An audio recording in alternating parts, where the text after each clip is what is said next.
속보, PSG에서 이강인의 미래, 엘리키의 작심 발언 파장, 새로운 시즌 이강인 향한 불안 걱정, 엘리키의 작심 발언 재조명에 난리 난 상황. 프랑스 프로축구 리그앙 파리 생제르맹의 부상 악재가 드리우면서 이강인이 주목받고 있다. 프랑스 매체 알레 파리는 지난 8일, 한국 시각, 루이스 엘리케 PSG 감독은 A매치가 끝나기 전까지 계속 불안할 것이다. 비티냐, 데지레 두에, 워렌 자이르 에머리가 부상을 당했기 때문이라고 보도했다. 이어 검사 결과 비티냐는 심각하지 않았다. 그러나 자이르 에머리 상태는 우려스럽다. 이탈리아전 당시 종아리 부상을 당하면서 유럽축구연맹, 우에파, 챔피언스리그 출전도 불투명하다고 걱정했다. 그러면서 만약 자이르 에머리가 정말 이탈할 경우 엘리케 감독은 중원을 다시 구성할 수 있다. 그렇게 된다면 파비안 루이스, 이강인, 세니 마율루가 기회를 잡을 수 있다고 덧붙였다. 새 시즌 개막 이후 PSG는 르 아브르 4에서 1승, 몽펠리에 6에서 0승, 릴 3에서 1승을 상대로 3연승을 거두며 쾌조의 출발을 알렸다. 이강인은 1라운드 르 아르브전에서 2024에서 2025 시즌 프랑스 리그앙 개막 축포를 터뜨렸고 2라운드 몽펠리에전에서 골잔치를 마무리하는 쐐기골을 기록했다. 2026 국제축구연맹 북중미 월드컵 아시아 3차 예선을 위해 축구대표팀에 소집된 동안 PSG 동료 중 일부가 부상을 당하면서 이강인이 주목을 받았다. 전방과 중원, 측면과 중앙을 가리지 않고 뛸 수 있는 이강인이기에 가능한 대체다. 이강인은 오는 10일 오만 원정 경기를 마친 다음 소속팀에 복귀해 주전 경쟁을 이어간다. 15일엔 프랑스 리그앙 4라운드에서 브레스트, 19일엔 UCL 리그 페이즈 1차전에서 지로나를 상대할 예정이다. 2. PSG는 이강인을 선택했다. 이강인 나폴리 이적설, 히어 위고 위 단원. 이강인은 하마터면 김민재의 전 소속팀인 나폴리로 갈 수도 있었다. 최전방 공격수 빅터 오시멘의 이적을 두고 파리 생제르맹과 협상을 벌이던 나폴리가 이강인을 원하면서다. 그러나 PSG는 나폴리가 이강인을 원한다는 이야기를 듣자마자 협상을 철회했다. 이강인은 PSG에 남았고 오시멘의 PSG 이적 계획이자 나폴리의 오시멘 매각 계획은 순식간에 물거품이 되고 말았다. 오시멘은 이번 여름 이적 시장이 열리기 전부터 이적 시장을 달굴 매물로 여겨졌다. 확실한 골게터가 많지 않은 현 축구계에서 득점 능력이 좋고 골의 순도가 높은 오시멘과 같은 스트라이커는 어디에서나 환영받을 만했다. 첼시, 아스널, 리버풀 등 전문 스트라이커를 찾고 있던 복수의 프리미어리그 팀들은 물론 오시멘의 높은 이적료와 주급을 감당할 수 있는 수준의 자본을 갖춘 구단, 그리고 사우디아라비아 클럽까지 오시멘에게 관심을 보였다. 이적 시장 초기에 이어졌던 팀은 PSG였다.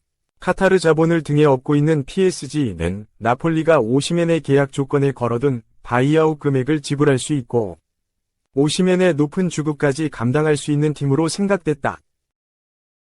지난 시즌이 끝난 뒤 자유계약으로 팀을 떠난 킬리안 음바페의 대체자를 찾고 있다는 점도 오시멘의 PSG 이적 가능성을 높였다. 그런 PSG조차 부담스러웠던 게 오시멘의 바이아웃이었다. 나폴리의 아우렐리오 데로렌티스 회장이 오시멘과 계약을 맺을 때 그에게 걸어둔 바이아웃 금액은 무려 1억 3천만 유로, 약 1927억 원로 알려졌는데 아무리 돈이 많은 PSG라고 하더라도 오시멘의 바이아웃을 일시불로 지불할 정도의 여력은 없었다. 게다가 PSG가 이적 시장을 통해 많은 이익을 보지도 못한 데다 음바페에게 급여와 보너스를 지불하지 않아 소송에 휘말릴 가능성도 있었기 때문에 자본금을 마구잡이로 투자할 수 있는 상황도 아니었다. 그러나 정작 PSG가 오시멘 영입을 포기한 이유는 돈 때문이 아니었다. 나폴리는 PSG가 오시멘의 바이아웃 금액을 일시불로 지불하는 걸 부담스럽게 생각하는 걸 보고 선수를 협상카드로 포함시켜 이적료를 깎는 방안을 제안했다.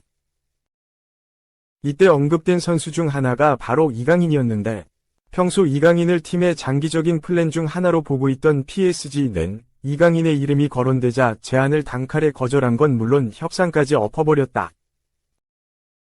PSG 관련 소식을 전하는 PSG 리포트는 지난 3일 한국 시간 영국 일간지 가디언을 비롯한 복수의 매체에서 활동하는 유럽 축구 이적 시장 전문가 파브리치오 로마노의 발언을 인용해 PSG가 오시멘과 연결됐음에도 불구하고 오시멘을 영입하지 않은 이유를 설명했다.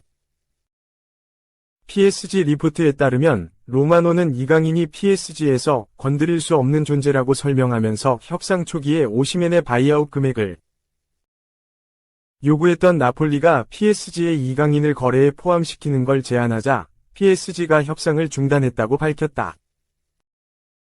이후 PSG는 오시멘 영입을 아예 고려하지 않은 것으로 알려졌다. PSG가 이강인을 어떻게 생각하는지 알 수 있는 대목이다. PSG는 지난해 여름 이강인을 비롯해 마누엘 우가르테, 마르코 아센시오, 랑달 콜로 무아니, 곤살로 하무스 등 여러 젊은 선수들을 영입하며 미래를 준비했다. 동시에 리오넬 메시, 네이마르, 세르히오 라모스, 마르코 베라티 등 베테랑 선수들을 처분해 주급도 아꼈다. 팀의 장기적인 미래를 바라보고 있는 PSG에서 이강인 역시 한자리를 차지하고 있었다. 이강인은 아직 PSG 붙박이 주전으로 뛰고 있지는 않지만 주전과 교체를 오가며 팀이 자신을 필요로 할 때마다 좋은 활약을 펼치면서 가치를 입증하는 중이다. 당장 이번 시즌에도 개막전에서 개막골을 터뜨리더니 이어진 2라운드에서 또다시 득점포를 가동하며 주전 경쟁에 불을 붙였다. 여름 이적 시장 기간 동안 여러 이적설이 나오는 와중에도 자신을 믿어준 PSG에 대한 보답 같은 득점이기도 했다. PSG의 결단력은 대단하게 느껴진다. 지난 시즌까지 주포로 활약했던 음바페가 레알 마드리드로 떠난 상황인데다. 르아브르와의 2024에서 25시즌 리그 개막전에서 곤살로 하무스까지 부상을 당하면서 최전방에 공백이 크게 생긴 상황임에도 불구하고 이강인을 원한다는 이야기에 단칼에 협상을 끄는 것이기 때문이다. PSG 이적이 무산된 오시멘은 이후 첼시, 그리고 알 아흘리, 사우디아라비아와 협상을 진행했으나 이적에 실패했다. 첼시와는 연봉을 두고 벌인 개인 협상에서 합의점을 찾지 못했고, 알 아흘리의 경우 나폴리가 기존 합의했던 이적료보다 더 많은 금액을 요구하자 상대가 발을 뺐다. 나폴리가 협상 과정에서 허탕을 치자 오시멘은 나폴리와 정을 뗐다.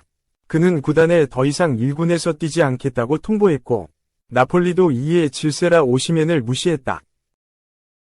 2022에서 23시즌 나폴리의 33년 만에 리그 우승을 이끌고 지난 시즌까지 팀의 핵심 스트라이커로 활약했던 선수가 몰락하는 순간이었다.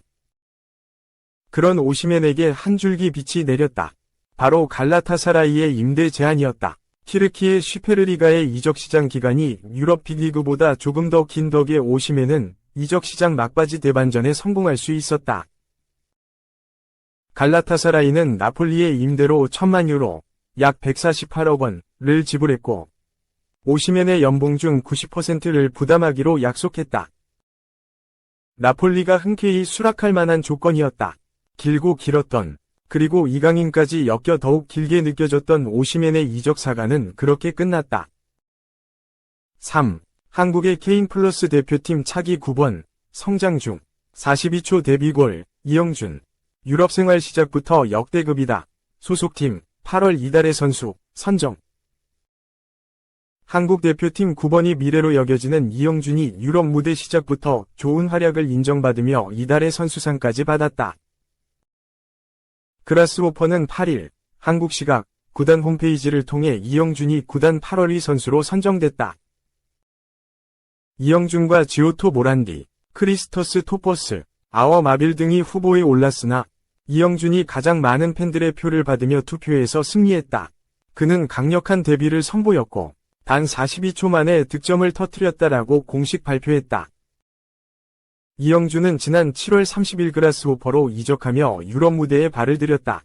그라스호퍼에 한국 선수가 합류한 것은 지난 2022년 정상빈 이후 2년 만의 일이다.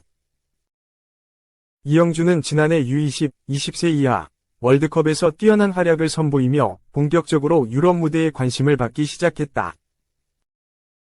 올림픽 대표팀에서도 4경기 4골로 활약했으며 K리그에서는 수원 삼성 유스를 거쳐 수원 FC, 김천 상무에서 활약했다. 이미 군 문제까지 해결한 이영주는 유럽 무대에 진출하기 위한 기초 작업까지도 모두 잘 마무리한 상태에서 그라스호퍼의 제안을 받아들일 수 있었다. 당초 샬케 공사 등 분데스리가 구단에 관심도 있었으나 그라스호퍼가 먼저 제안을 건네며 이영준을 품을 수 있었다. 데뷔 전부터 인상적인 활약이었다. 그라스호퍼는 지난 8월 25일 스위스 취리히의 슈타디온 레치그룬트에서 열린 시온과의 경기에서 3대1로 승리했는데 첫 득점을 책임진 선수가 이영준이었다. 경기 시작 후 불과 42초 만에 상대 골망을 흔들며 데뷔골을 터뜨렸다. 이영준은 킥오프 이후 그라스호퍼가 주도한 공격이 곧바로 시용 페널티 박스로 이어지자 곧바로 페널티 박스 안쪽에서 공을 잡아놨고 빠른 오른발 슛으로 골문 구석을 노렸다. 공은 그대로 골문을 뚫어내며 선제골이자 이영준의 데뷔골이 됐다. 이후 그라스호퍼는 후반 시작 후 한 골을 허용했음에도 후반 17분과 후반 45분 득점을 추가하며 승리했고 이영준은 후반 34분 교체되며 데뷔전을 마무리했다. 이영준은 지난 1일 이버든과의 경기에도 선발 출전했으나 해당 경기에서는 득점을 추가하지 못했고 팀도 패배했다. 그라스호퍼는 8월 리그 3경기에서 1승 2패를 기록했는데 이 중 1승에 기여한 이영준의 활약을 팬들이 높게 평가하며 8월 이달의 선수로 선정된 것으로 보인다. 한편 이영준은 한국 대표팀 차기 9번으로 꼽히는 선수 중 한 명으로 유럽 무대 진출 이전부터 자신의 롤모델을 해리 케인이라고 밝히기도 했다. 그는 지난 U20 월드컵 당시 인터뷰에서 케인을 좋아한다. 슈팅이 장점이지만 다방면으로 좋은 선수다. 롤모델로 삼고 있다. 나도 신장이나 피지컬적인 면에서 우위를 점하고 있다. 헤딩 경합과 포스트 플레이에서 강점을 보인다. 라고 언급했었다. 아직 케인과 비교는 어렵지만 케인을 롤모델로 발전한다면 한국 대표팀의 케인으로 성장하기에는 충분할 수 있다.